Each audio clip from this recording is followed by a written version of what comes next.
My dad used to say that the pursuit of the difficult makes men strong.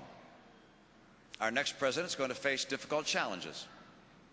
Among these will be the future of Social Security and Medicare. In their current form, these programs will go bankrupt at some point. I know that, you know that, and even our friends in the opposition party know that. The difference is that I'll be honest about strengthening and preserving them, and they won't.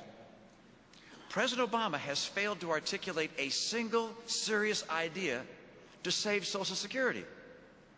I believe we can save Social Security with a few common sense reforms. First, let's underscore this. There'll be no change in Social Security for retirees or those near retirement. No change. Second, for the next generation of retirees, we should slowly raise the retirement age. And finally, for the next generation of retirees, we should slow the growth of benefits for those that have higher incomes. Now, while President Obama has been silent on Social Security, his agenda for Medicare has been a disaster. He's the only president in modern history who has cut Medicare for seniors. Don't forget, it was President Obama who cut $500 billion from Medicare, not to preserve it, not to sustain it, but to pay for his vaunted Obamacare. And he put the future of Medicare in the hands of 15 unelected bureaucrats. And those bureaucrats, by the way, they have the power to change Medicare, to put in place further cuts to it without congressional approval, even if those cuts overturn a law previously passed by Congress. President Obama's so-called Medicare reforms could lead to rationing of care or denial of care for seniors on Medicare. We must not let the public learn or forget who it was that cut Medicare. It was President Obama, not Republicans.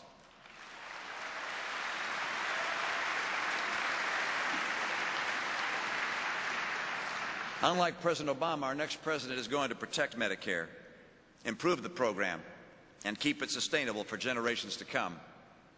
Now, there's several principles that will guide my efforts in that regard. First, just like with Social Security, Medicare should not change for anyone who's in the program or is about to be in it. We should honor the commitments we've made to our seniors. And second, as with Social Security, tax hikes are not the solution. We couldn't tax our way out of our unfunded liabilities that are so large, even if we wanted to. Third, tomorrow's seniors should have the freedom to choose what their health coverage looks like.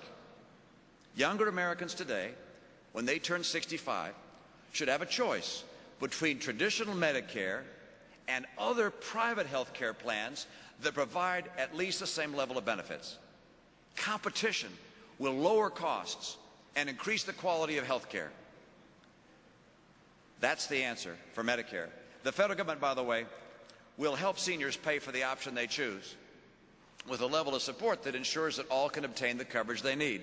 Those with lower incomes will receive more generous assistance. Beneficiaries can choose to keep the savings from less expensive options, or they can choose to pay more for a costlier plan. And finally, as with Social Security, the eligibility age should slowly increase to keep pace with increases in longevity. Those ideas will give tomorrow's seniors the same kind of choices that most Americans have in health care today. The future of Medicare should be marked by competition, by choice, and by innovation, rather than by bureaucracy, stagnation, and bankruptcy. Our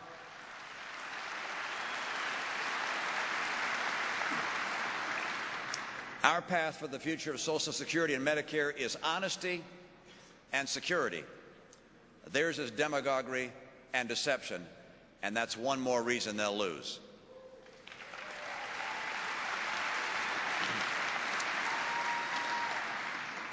Now let's start over. The plan I propose to make government simpler, smaller, and smarter represents the biggest fundamental change to the federal government in modern history. It's a change we're going to have to make if the words full faith and credit of the United States are to mean anything at all. We're not the first people to come to this realization, and we won't be the first people to be criticized for believing that responsibility is a virtue. President Reagan shared our conviction. In his first inaugural address, he said this: "It's not my intention to do away with government. It's rather to make it work with us, not over us, stand by our side, not ride on our back. Government can and must provide opportunity, not smother it, foster productivity, not stifle it." The task before us is to reaffirm our conviction in the beliefs and values that unite us, in the challenges and opportunities that face us, and in the victory that surely awaits us. Thank you for all you do. God bless you, and God bless the United States of America. Thank you all.